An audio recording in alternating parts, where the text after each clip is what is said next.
How's it going there, everybody? It's Mr. Zen over here bringing you guys a brand new One Piece chapter discussion. And for today's segment, guys, we're going to be talking about is chapter 870, folks. Yes, folks. Ooh. Chapter 870, man. Farewell. That's the name of the title that it's called, folks. And no freaking joke, folks. It's a very self-entitled chapter that, personally, I feel like that it really is a farewell. And it's a farewell, guys, is to a surprising fact is the Germa 66, folks. I'm actually surprised that we're actually saying farewell to them because the fact that I'm kind of noticing that, I thought Oda might have done something more with the Germa 66. So maybe now we're actually going to see maybe the Germa 66 actually have a little bit more time to shine involved in the later chapters, since most of the time they were kind of more seen as more like a villainous, antagonistic kind of personalities. But it just seems that Oda is trying to make them feel more empathetic towards, for us readers, towards these characters. That's the way I'm kind of looking at it, seeing that the Germa 66 are now going to be the sacrificial lambs for the whole Cake Island. Interesting though, because we all thought it might have been Jinbei. It threw a lot of One Piece theorists out there, don't get me wrong. We all thought it could have been Jinbei. Jinbei's still alive, he's still kicking it, but no, it's the Germa 66. And the reason why I say the Germa 66 because we never really anticipated as them as being strong enough to actually hold back against Big Mom, but only by themselves.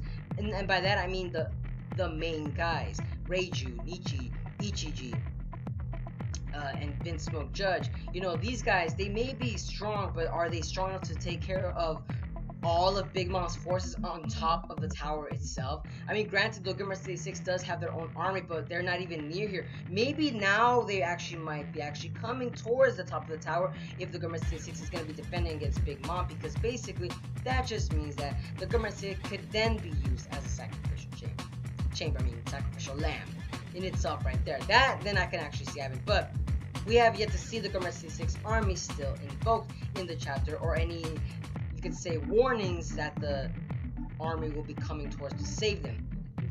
Interesting. But the thing that we all know is that even Capone was kind of like, oh yeah, the Germa can fly. I'm like, okay, they do fly. Personally, I actually forgot about that. They can fly too.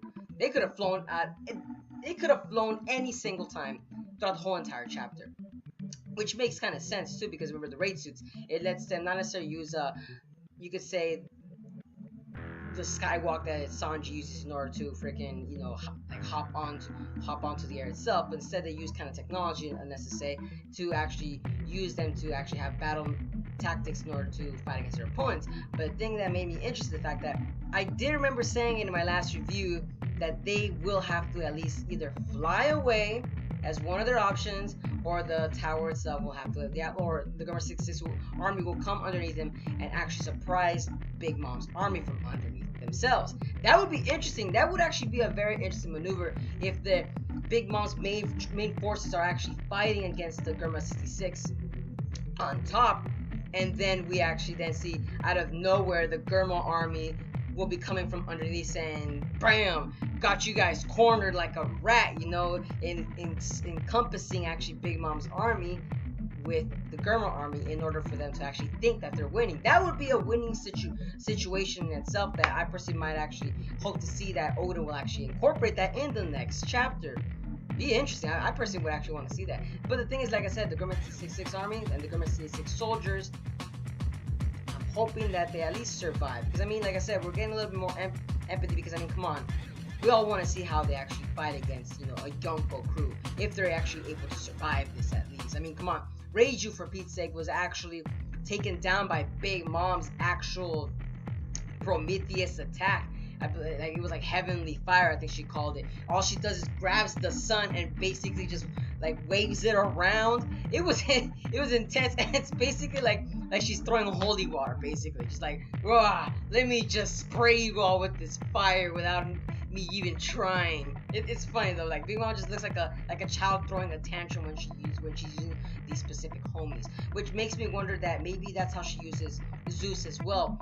I'm assuming that she basically what she does is just when she swings her arms like a tantrum, that's how she's gonna be attacking. Like, oh, when I swing this arm, it'll be all fire everywhere, and when I swing this arm, it'll be thunder everywhere. Like that's the way I'm kind of seeing with Big Mom's powers.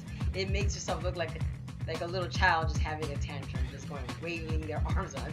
It's funny, but I could see that with the way that with her way how she's actually being characterized in the actual arc itself. Hilarious, but like I said, we gotta move on, guys. The thing that I did also enjoy about the chapter is the fact that we're also saying farewell to the Germa 6 army, and that is with Sanji actually coming to terms that with this actual name entitled Vinsmoke itself. He's saying farewell to his actual name. In the chapter, you can actually see that Sanji actually came up to Vinsmoke Judge, grabbed him by the beard or raid suit, what do you want to call it, pulls him down face to face, cigarette pops out, and says, "Tell me, I am not your son anymore."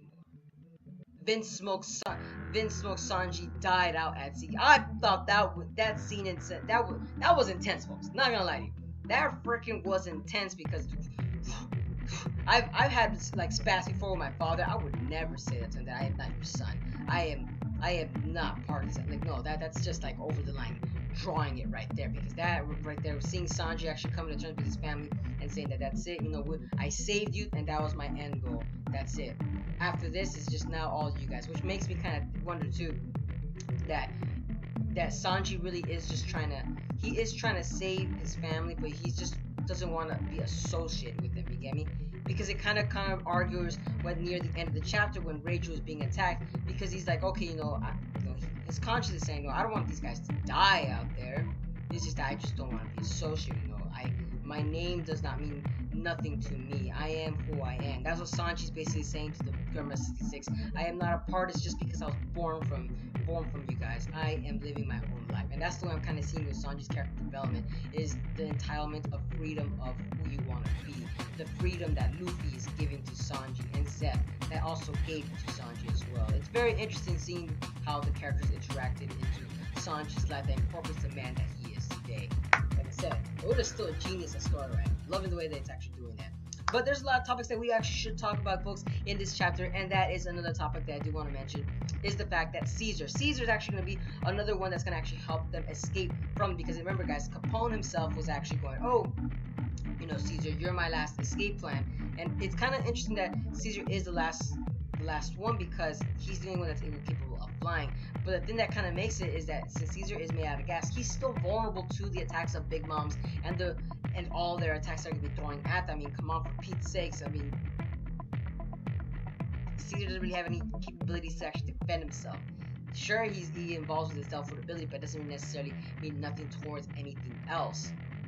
Which kind of makes sense too, why Capone is kind of relying on Caesar, because Caesar's attacks, yes, they're actually great in handling crowd control, but if the crowd control can actually kill you in the return, it kind of makes him still weak and vulnerable, if you guys are catching my drift. And that's the thing with Caesar. I'm hoping that at least that we get a little bit more screen time with Caesar, because Caesar throughout this arc, he's been kind of on the downside, and by downside I mean he didn't have that much screen time because of the fact that he had his whole arc. I mean, with back in Punk Hazard, yes he did, but seeing him with Luffy in the game, I would like to see that more if Oda's able to incorporate it, because I mean, like I said, Caesar has a very powerful teleport ability that, like I said, for crowd control, it's very, very, very important, if I would say, or not very important, but like very competent in a sense, you could say. But like I said, though, interesting that Caesar will be the last resort. I'm wondering where Caesar will take Capone to. Are they going to take him to the Sunny? Are they going to take him to the Fire Tank ship? Where exactly is Caesar going to take Capone? Where exactly does Caesar want to go? Which brings us back to Peckham's too. What is Peckham's going to come in out of nowhere and be the sacrificial lamb as well, and say, Big Mom, hold on, and then let them escape and everything? That's what I'm kind of hoping too, because remember, guys, Peckham's is still kind of that guy that still isn't. He seems like a very honorable man of some sort. Like, he has some sort of like guidelines and strict rules for himself. Only that I'm kind of hoping to see involved with Capone, or if not, maybe see some kind of turnaround right there, or maybe Capone might actually be stopped by Peckham and say that you underestimated our army, and boom, now you're gonna get the full front force that I'm still a part of Big Mom's army. Boom, like I said, we still have yet to see Peckham's involved in the chapters and the arc itself, so don't be alarmed, guys, if you be like, oh my god, Peckham's comes out of nowhere, he's gonna attack freaking Capone. Like I said, be prepared. And also the fact was, you know, we still got other characters that have been, you know, like one kid KO'd out off screen.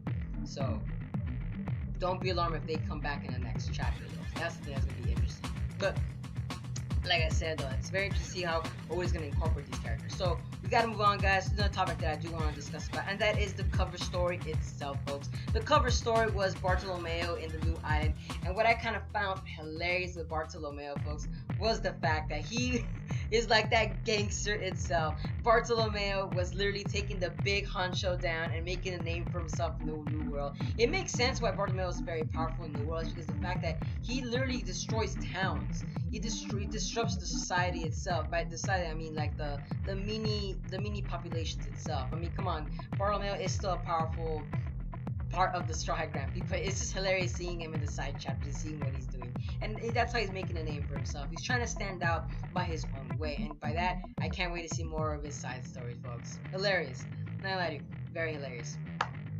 Which, by the way, I do want to mention that Oda did actually incorporate some, I think it was some Rapunzel, like I said, a story like references when Chiffon came out, and she went, Big Mom, it's me, stop, this Capone is my husband, and you just see Big Mom, oh Chiffon, I hate your face, it reminds me of Lola, and just smacks the wall.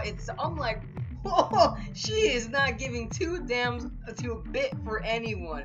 I thought literally Chiffon was dead with that scene, because she literally rammed her fist inside, unless of course the wall actually covered her, at least barricaded enough so she can actually push her back, which I thought that was hilarious, because then you see Chiffon actually crying, saying, oh my god, you know, I can't, like she's like just shocked the fact that like her words did not reach to Big Mom. I mean, come on, you're with Capone, basically means that you're basically betrayed Big Mom herself. And which, by the way, Capone had a lot of wonderful moments in himself. I love the fact that Capone is actually, you know, he's very honorable when it comes to terms of family. By that, his own family. He did not want his own family to die, and which kind of goes along to say that he's able to withstand against Big Mom actually herself. Which I'm wondering, like, wow, you know, props to Capone for making it this long. I'm telling you guys, he's not gonna die. I told you guys, he's never gonna die, because Capone is one of the 11 supernovas, and not because of the fact that he's gonna change the world. He's the underworld king, guys. He's not the pirate king. He's heading for the underworld king itself. That's the way I kind of see Capone kind of heading towards too, which makes sense too, because you know the mafia don that he actually is. It kind of benefits into the style that he would actually fit in the role into. Like I said though, very interesting. And like I said, I think also I do want to mention, I think Roger's base, I believe he actually made a reference to this, which we might actually get to see if Oda does draw it, and it is, you know, Ichiji and Ichi facing out against Prometheus and Zeus in the later chapters, because of the fact that, you know, now that the Gurma 66 are actually coming out to fight against Big Mom, we will finally get to see that. So, props to Roger's base for actually making that theory coming out. Respectful right there, respectable guy. Love the guy, by the way. Very, very good VTuber. But like I said, I think that's it for today's segment, guys. I'm pretty sure I think I covered all the facts that were kind of involved here. Oh, no! Last topic I do want to mention. Oh, yes, folks. There's always something more. That is Luffy and Sanji save Reiju. Yes, folks. That in itself was very interesting, because it just goes along to say, what are you doing, Oda? Like, it just leaves the viewers into anticipation as to wondering as to what are Luffy and Sanji also gonna help the Gurma 66? Like, wait a minute. Like, what's going on here? Because it was a very interesting scene where you just see Luffy with his elephant gun infused with Haki, and of course Diablo Jamba kicks from Sanji himself to save Reiju. So it goes on to say, are they gonna still continue to fight, or are they gonna do the guerrilla tactics? Hit and run, hit and run, hit and run, hit and run. I'm just wondering how that's gonna work out. I mean, for Pete's sakes. Freaking it's Big Mom. It's Big Mom, for Pete's sakes. How the heck are they gonna defeat him? Oh heck. So I'm kind of interested. But let me know down in the comments below as to what are you guys' thoughts on chapter 870. Farewell. Is it farewell to the Grimace 6? Farewell to Peckham's? Farewell to anybody that we might be missing in the Whole Cake Island arc itself? Or farewell to Whole Cake Island itself? That's what I'm kind of wondering. You know? That maybe that's why you title it Farewell, because maybe we are really seeing farewell to somebody. It might not be right now, or maybe the next chapter, but it's farewell to something, folks. But like I said, let me know down in the comments as to what are you guys' thoughts, and also what are you guys' thoughts on Capone's escape plan. Does it seem beneficial? Because like I said, my personal theory, the Grimace 6 are gonna circle around Big Mom, one from underneath and the ones on top. That way, they will cover all their tracks in one circle. That's my personal theory. But like I said, let me know down in the comments. And as always, guys, if you guys enjoy my content, don't forget to give it a like, comment, share, and subscribe for more One Piece chapter discussions. And as always, guys, I hope to see you guys again in the next video. But peace out.